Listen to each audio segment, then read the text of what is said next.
Bonjour à tous, c'est Stéphanie, bienvenue dans cette nouvelle vidéo tuto tricot pas à pas. On tricote ensemble ce magnifique gilet sans manches avec la technique du jacquard. C'est un modèle gratuit de la marque Katia Yarns. Je vous indique le lien vers le patron écrit dans la description sous la vidéo. C'est un modèle très plaisant à tricoter avec des aiguilles droites puisqu'il s'agit du tricot à plat. Il se tricote avec la laine Azteca de Katia et pour le jacquard de la Merino Tweed. Et je vous indique les références des coloris que j'ai choisis pour ma version automnale dans la description de la vidéo. Et vous allez pouvoir retrouver mes conseils pour le choix des couleurs mais aussi la technique du jacquard en aller-retour dans un article sur le blog de Katia. Alors à vos aiguilles, je vous laisse maintenant avec le tuto. Bon tricot à tous!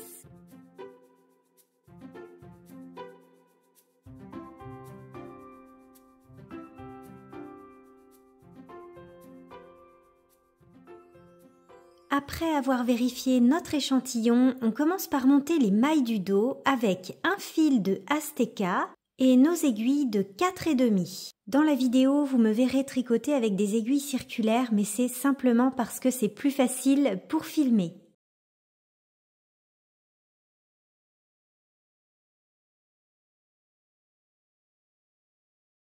Avec votre technique de montage préférée, on commence par monter les mailles du dos en suivant le nombre de mailles qui est indiqué sur le patron.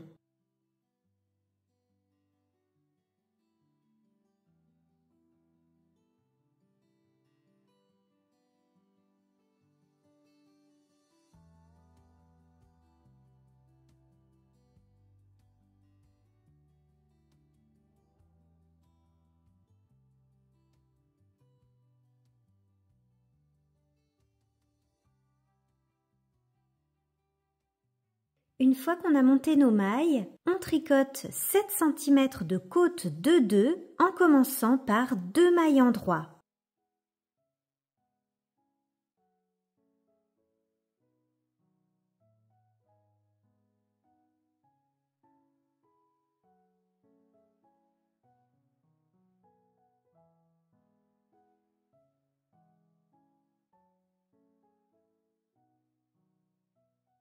Une fois qu'on a terminé de tricoter nos côtes, on passe sur des aiguilles de 5,5 mm.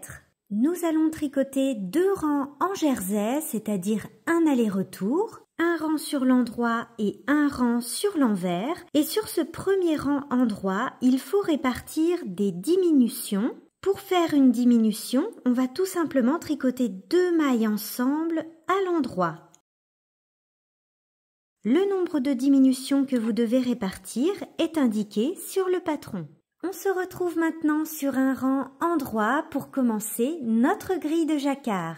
Notez bien que en bas de la grille, vous avez des lettres qui représentent la grille à suivre en fonction de votre taille. Par exemple, pour ma taille, je dois suivre la grille entre les lettres A.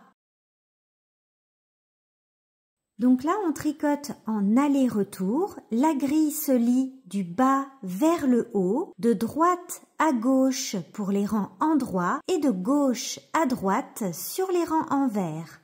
On commence par le rang numéro 1, en bas de la grille, de droite à gauche puisqu'on est sur un rang endroit. Sur mon premier rang, je dois donc alterner une maille blanche avec la Merino Tweed et une maille en Azteca. Donc ça, c'est la couleur du motif. Et l'Azteca, c'est la couleur du fond. Et comme je veux faire ressortir le motif, donc je vais tenir ma laine blanche de façon à ce qu'elle passe en dessous de ma couleur principale, c'est-à-dire en dessous de la Azteca, afin que mes motifs blancs ressortent bien. Donc ça, c'est la dominance des couleurs. Donc là, je commence par une maille blanche avec la Merino Tweed. Et ensuite, j'alterne avec une maille en Azteca, une maille blanche.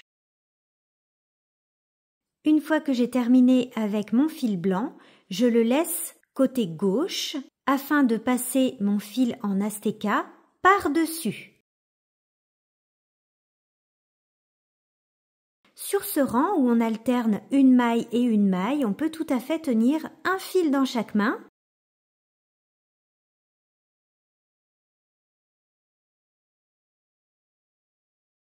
Donc le fil qui passe en dessous, mon fil blanc dans la main gauche et mon fil de la couleur principale dans la main droite, puisqu'il passe au-dessus.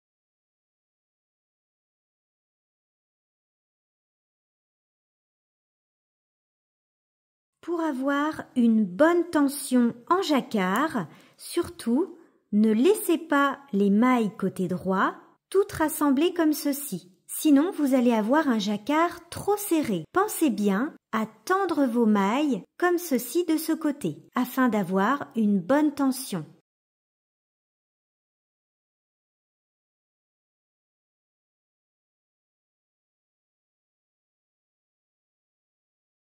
Et si vous ne souhaitez pas tenir un fil dans chaque main, eh bien, il faudra toujours respecter le sens des fils, donc le fil de la couleur principale à droite et le fil de votre coloris contrastant, la couleur que vous voulez faire ressortir, à gauche.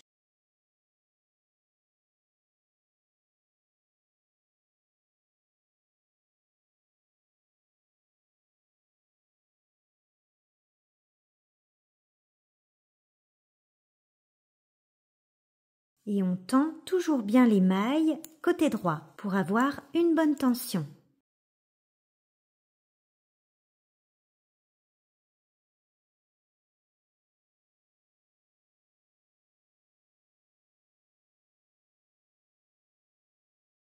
Et sur les rangs envers, c'est exactement la même chose. Vous respectez toujours la dominance des couleurs. Le fil blanc passe toujours en dessous du fil de ma couleur principale.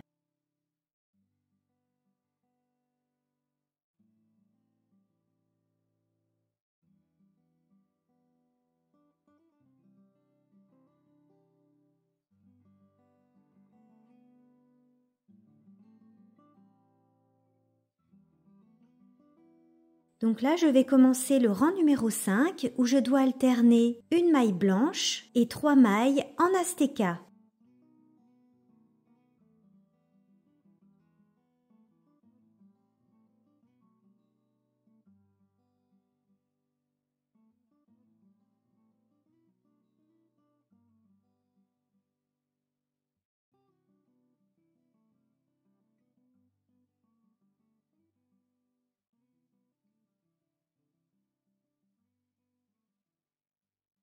Sur mon rang envers numéro 6, je dois donc alterner ces deux couleurs. Je vais faire passer ma laine rouge par-dessus la laine blanche, puisque je souhaite faire plutôt ressortir la laine blanche.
Donc là, je suis en train de tricoter le rang 33, le dernier rang en droit de la grille de jacquard.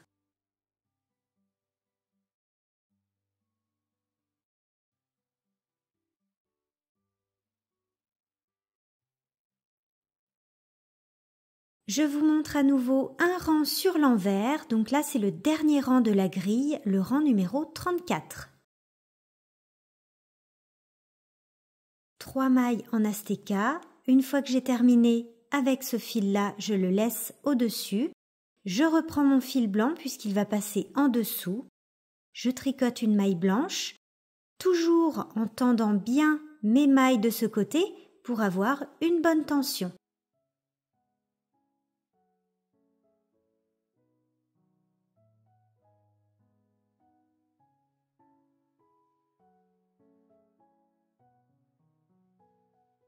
Les fils libres qui sont à l'arrière du tricot doivent toujours permettre d'avoir un tricot bien souple.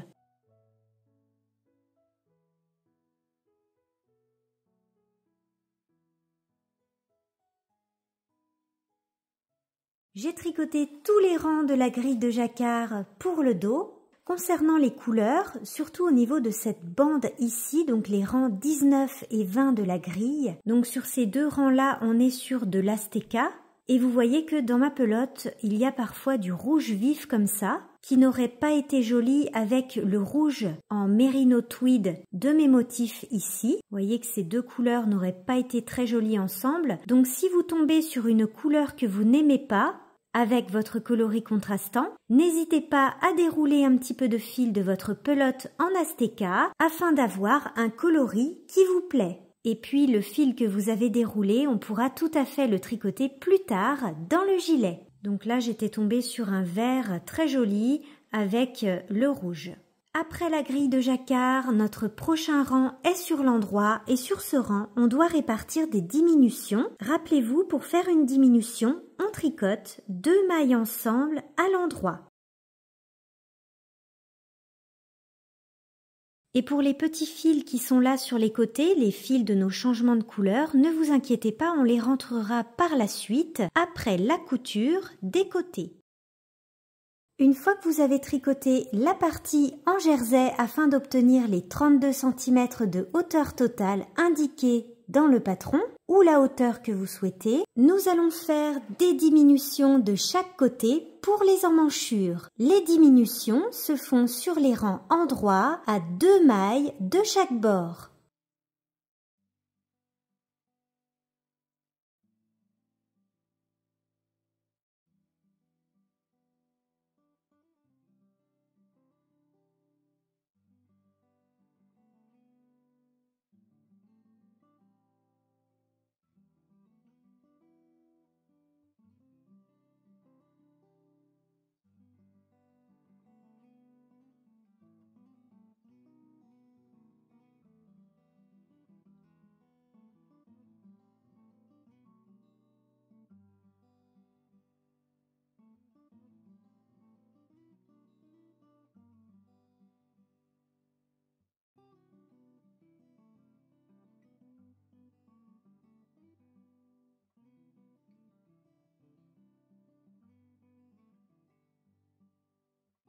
On a rabattu nos mailles pour les épaules et maintenant on va rabattre toutes les mailles qui nous restent pour l'encolure.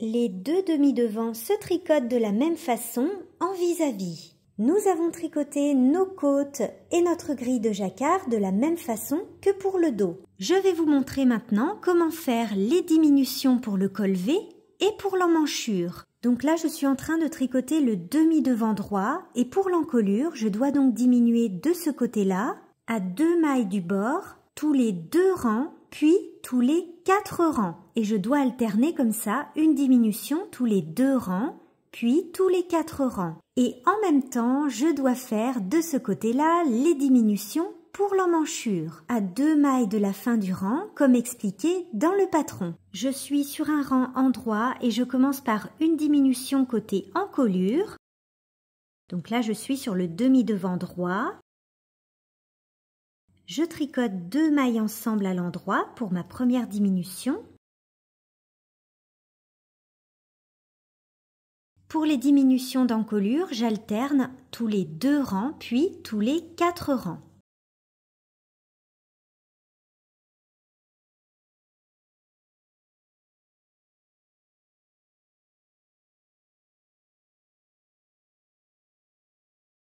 Et sur ce rang, je vais faire ma première diminution pour l'emmanchure. Je dois donc diminuer 2 mailles sur ce rang. Donc je me suis arrêtée à 6 mailles de la fin du rang.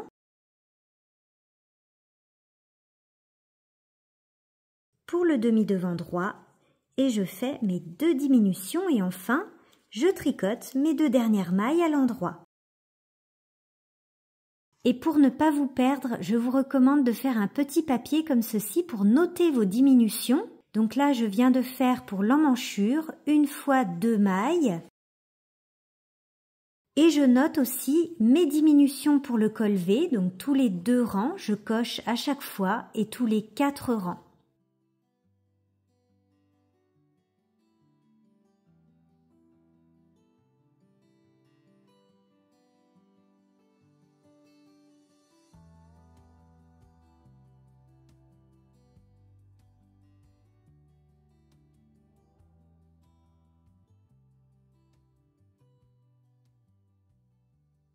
Pour coudre au point de matelas, on va venir au milieu des petits V, donc au milieu de chacune des mailles, pour chercher le petit brin qui se trouve au milieu de ces mailles et on passe notre aiguille en dessous de ce petit brin.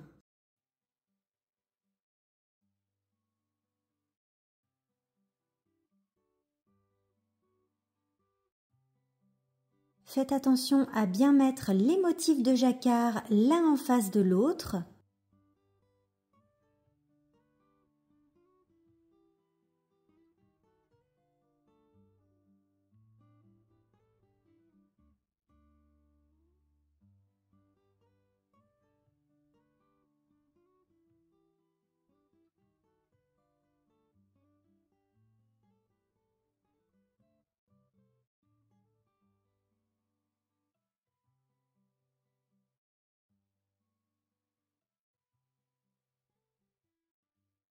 Faites attention à bien faire coïncider tous les motifs et on va jusqu'à la première augmentation des emmanchures. Nous allons maintenant assembler les épaules en passant notre aiguille sous chacune des mailles, c'est-à-dire sous chacun des petits V.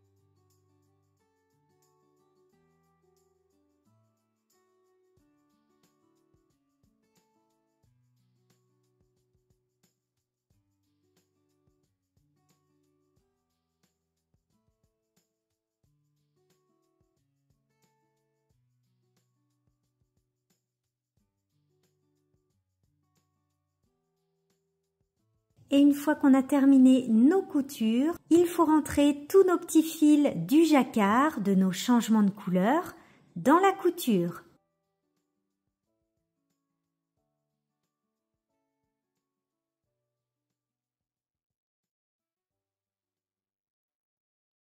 Une fois qu'on a assemblé les côtés et les épaules, nous allons relever des mailles tout autour de la bordure pour les pattes de boutonnage et le col V. Avec nos aiguilles de 4,5 mm, nous allons tricoter cette bordure en côte en une seule pièce. On va donc avoir beaucoup de mailles sur nos aiguilles, c'est pourquoi j'utilise des aiguilles circulaires avec un câble de 80 ou 100 cm. Ce n'est pas la technique du tricot circulaire, mais c'est simplement parce qu'on aura beaucoup de mailles sur nos aiguilles. Avec l'endroit face à soi et nos aiguilles de 4,5 mm, on commence par relever nos mailles sur le demi-devant droit au niveau des côtes.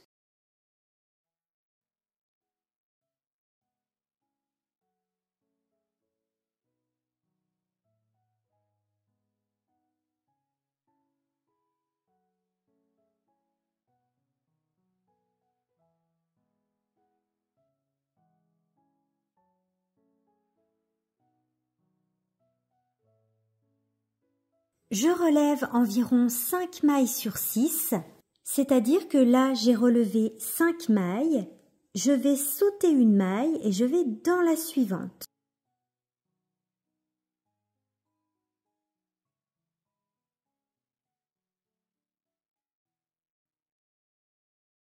Pour avoir une jolie finition, pensez à bien rester toujours dans la même ligne.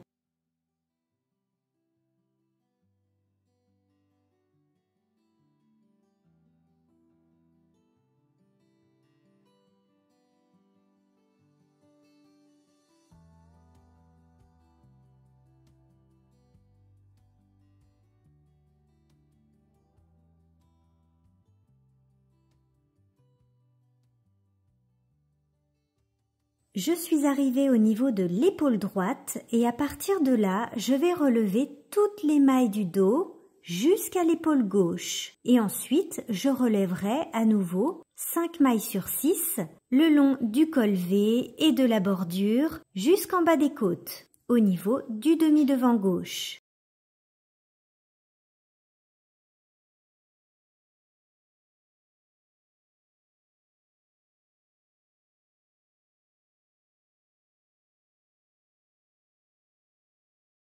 J'ai relevé toutes mes mailles, nous allons maintenant tricoter notre bordure en côte et faire nos boutonnières sur le côté droit du gilet. En suivant les explications du patron, ce sont des côtes 2-2, c'est-à-dire 2 mailles en droit, 2 mailles en vert. On commence par tricoter 3 rangs en côte, 2 mailles en droit, 2 mailles en vert jusqu'à la fin du rang pendant 3 rangs. Et puis on fera nos boutonnières sur le 4e rang. Sur le prochain rang, qui est un rang en droit, nous allons tricoter des boutonnières sur le côté droit du gilet. Vous allez placer autant de boutonnières que vous souhaitez. Pour ma part, ce sera 4 boutonnières. Pour cela, je vais placer des petits anneaux marqueurs amovibles aux endroits où je souhaite faire mes boutonnières. La première qui se trouve en bas du gilet au niveau des côtes, je la place à 3 mailles de la fin du rang. Et je place une autre boutonnière là où j'ai commencé mes augmentations pour le col V. Et ensuite, je vais placer mes 2 autres boutonnières au milieu à égale distance. Donc là, j'ai compté, j'ai 40 mailles entre mes 2 marqueurs. Il me reste 2 boutonnières à placer. J'ai donc divisé mes 40 mailles par 3 et il faut donc que je place un marqueur toutes les 13 mailles environ. Sur ce rang de boutonnières, on tricote en côte et à chaque fois qu'on va rencontrer un petit marqueur, on tricote une boutonnière, on fait un jeté et on tricote 2 mailles ensemble à l'endroit ou à l'envers en fonction du sens de vos côtes. Pour ma part, c'est à l'envers. Et on continue à tricoter en côte jusqu'à la prochaine boutonnière.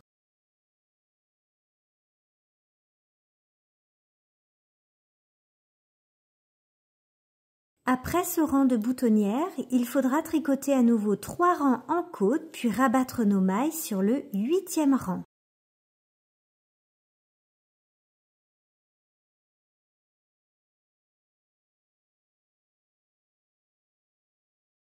Nous avons terminé de tricoter notre bordure en côte. On va maintenant passer à la finition des emmanchures. Pour tricoter cette finition d'emmanchure en côte, j'ai utilisé des aiguilles circulaires puisque j'ai tricoté cette finition en rond. Vous pouvez tout à fait suivre les explications du patron, mais je vais vous montrer ma technique avec le tricot circulaire. J'ai utilisé des aiguilles de 4,5 et un câble de 60 cm. On commence par relever des mailles tout autour de l'emmanchure en commençant sous le bras.